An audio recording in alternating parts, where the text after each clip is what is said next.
നമസ്കാരം. തെറിയഭിഷേക സമരം എന്ന് നിങ്ങൾ ഇതിനു മുമ്പ് എപ്പോഴെങ്കിലും കേട്ടിട്ടുണ്ടോ? എന്നാൽ അങ്ങനെയൊന്ന് നമ്മുടെ തിരുവനന്തപുരത്തെ സെക്രട്ടേറിയറ്റിന് മുന്നിൽ നടക്കുന്നുണ്ട്. അല്ല, നിങ്ങൾ ഇവിടെ ഇതിനകത്ത് കയറുന്നതല്ലേ? സെക്രട്ടറി ഏണി വെച്ച് കയറിയാൽ ഓ, അത് എവിടെയാണെന്ന് നിങ്ങൾക്ക് ഒന്നും അറിയില്ലല്ലേ? ബുദ്ധിയും ഇല്ല, ബുദ്ധിഭ്രമം സംഭവിച്ചു അല്ലേ? ഓരോരുത്തന്മാര് സെക്രട്ടേറിയറ്റിനകത്തോട്ട് എങ്ങനെ കയറുന്ന വഴി ചോദിച്ചു വന്നിരിക്കുക. അവന്റെ മോന്ത ഇരിക്കുന്ന കണ്ടോ? അവന് സെക്രട്ടേറിയറ്റിനകത്തേക്കുള്ള വഴി ഞാൻ പറഞ്ഞു കൊടുക്കാൻ. അരിക്കൊമ്പൻ എന്ന കാട്ടാനയെ തിരികെ ചിന്നക്കനാലിൽ എത്തിക്കണം എന്നാവശ്യപ്പെട്ട് നടക്കുന്ന സമരമാണ് അവിടെ നടക്കുന്നത്. സമരം നടത്തുന്ന മറ്റുള്ളവർക്കും വഴിയെ പോകുന്നവർക്കും ഒക്കെ തെറിവിളി സമരമായി മാറിയിരിക്കുകയാണിത്. അരിക്കൊമ്പന്റെ തിരിച്ചുവരവിനായി അമ്മമാരുടെ അനിശ്ചിതകാല സത്യാഗ്രഹ സഹന സമരം എന്നൊക്കെയാണ് പറയുന്നതെങ്കിലും സംഭവം നാട്ടുകാരുടെ നെഞ്ചത്ത് കയറ്റമാണെന്ന് സമരക്കാർ തന്നെ പുറത്തുവിടുന്ന ഫേസ്ബുക്ക് ലൈവ് വീഡിയോകൾ കണ്ടാൽ മനസ്സിലാകും.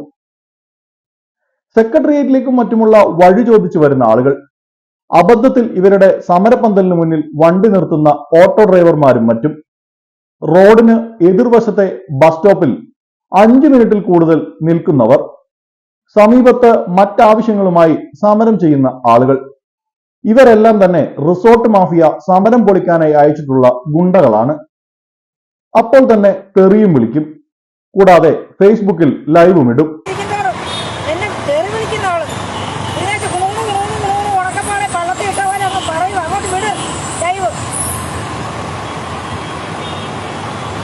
സ്ത്രീയെ നീ പോ, പോയില്ല എന്താ എടുക്കും?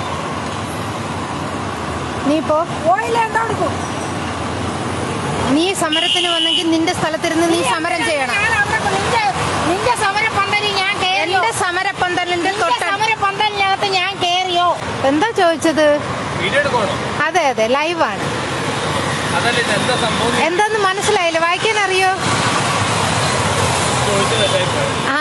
അപ്പൊ അല്ല, ഇതെല്ലാം എഴുതി വെച്ചേക്കുവാണല്ലോ, അത് വായിച്ച് മനസ്സിലാക്കിക്കൂടെ? അതിനെ കുറിച്ചൊന്നും നിങ്ങൾക്ക് പറഞ്ഞിട്ട് നിങ്ങളെ കൊണ്ട് എന്ത് ചെയ്യാൻ പറ്റും? അങ്ങനെയല്ലല്ലോ, ഇപ്പൊ എഴുതി വെച്ചത് മനസ്സിലായിട്ടുണ്ടല്ലോ. എന്താ സംഭവം എന്ന് ചോദിച്ചത് തെറ്റല്ലേ? സമരം ഇപ്പോൾ 265 ദിവസമായി. ഇതിന്റെ ആവശ്യങ്ങളൊക്കെ വളരെ സീരിയസ് ആണ്. അരിക്കൊമ്പന്റെ ഇപ്പോഴത്തെ വീഡിയോ പിടിച്ചു കാണിക്കണം. അത് എവിടെ നിന്ന് എടുത്തു എന്ന് GPS കോർഡിനേറ്റ്സ് ഒക്കെ വച്ച് വേണം പുറത്തുവിടാൻ. അങ്ങനെ ഈ സംഭവമൊക്കെ വെറുതെ പുറത്തുവിട്ടാൽ പോരാ, തമിഴ്നാട് സർക്കാർ തന്നെ ഔദ്യോഗികമായി പ്രസിദ്ധീകരിക്കണം. തമിഴ്നാട് സർക്കാരിനോടുള്ള ആവശ്യമാണെങ്കിൽ ചെന്നൈയിൽ പോയി സമരം ചെയ്താൽ പോരെ എന്നൊക്കെ ചോദിക്കുന്ന റിസോർട്ട് മാഫിയ ഗുണ്ടകളെ സമരസമിതി പ്രത്യേകം നോട്ടമിട്ടിട്ടുണ്ട്. ജാഗ്രത ശ്രദ്ധിക്കുമല്ലോ. അരിക്കൊമ്പന് ജനിച്ച മണ്ണിൽ ജീവിക്കാൻ അവകാശമുണ്ട്.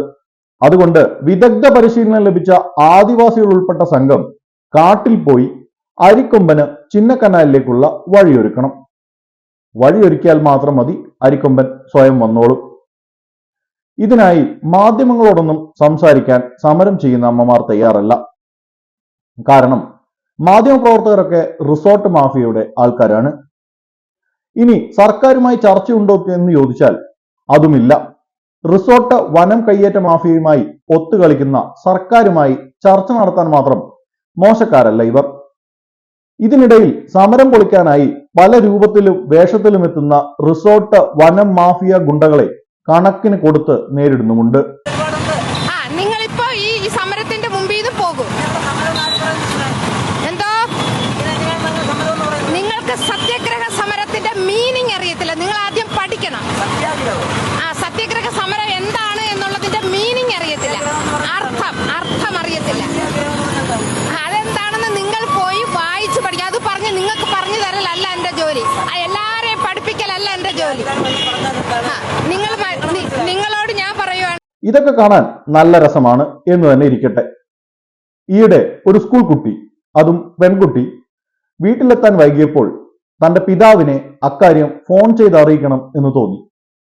അവൾ നോക്കിയപ്പോൾ സമരപ്പന്തലുകളിൽ ഒരു സ്ത്രീ ഇരിക്കുന്നത് ഈ അരിക്കൊമ്പൻ സമരത്തിനായി വേണ്ടിയുള്ള ആ പന്തലിലാണ്. അവൾ നേരെ വന്ന് അച്ഛനെ വിളിക്കാൻ ഒന്ന് ഫോൺ തരാമോ എന്ന് ചോദിച്ചു. ആ കുട്ടിയെ വനം കയ്യേറ്റ മാഫിയ അയച്ചതാണെന്ന് പറഞ്ഞ് അരിക്കൊമ്പന് വേണ്ടി സമരം ചെയ്യുന്ന അമ്മ ആ കുട്ടിക്ക് നേരെയും തെറിയഭിഷേകം തുടങ്ങി. പ്രായപൂർത്തിയാകാത്ത ആ പെൺകുട്ടിയുടെ ദൃശ്യങ്ങൾ അവളെ അവഹേളിക്കുന്ന രീതിയിൽ ഫേസ്ബുക്ക് ലൈവായി നൽകുകയും ചെയ്തു.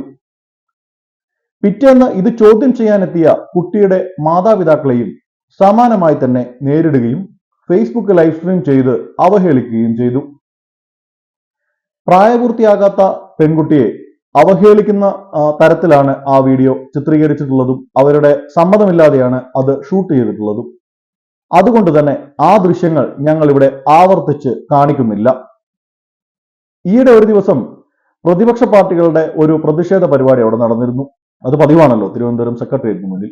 അത് റിപ്പോർട്ട് ചെയ്യാനെത്തിയ ഒരു മാധ്യമ പ്രവർത്തകൻ ഈ സ്ത്രീയോട് കുറച്ചുപേര് തർക്കിക്കുന്നത് കണ്ടു. എന്താണ് സംഭവം എന്ന് അറിയണമല്ലോ, വാർത്തക്കുള്ള സ്കോപ്പ് ഉള്ളതാണോ. അവിടെ ചെന്നിട്ട് എന്താ ചേച്ചി സംഭവം എന്ന് ചോദിച്ചതേ ഉള്ളൂ. നീ ഏതാടാ നാറി എന്ന് ചോദിച്ച് തെറിയഭിഷേകം തുടങ്ങി.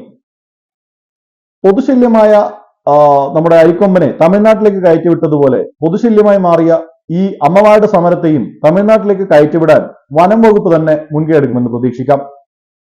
അരിക്കൊമ്പന് വേണ്ടി കേസ് കൊടുക്കാൻ 1.5 വർഷം മുമ്പ് ഡൽഹിയിലേക്ക് വിമാനം കയറിയ ലോക പ്രശസ്ത ജന്തുശാസ്ത്രജ്ഞനെ കുറിച്ച് അടുത്ത വീഡിയോയിൽ പറയാം.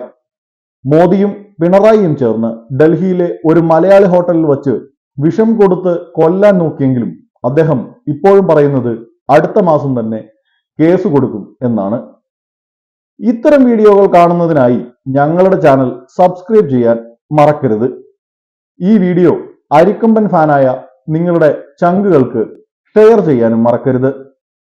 നന്ദി, നമസ്കാരം.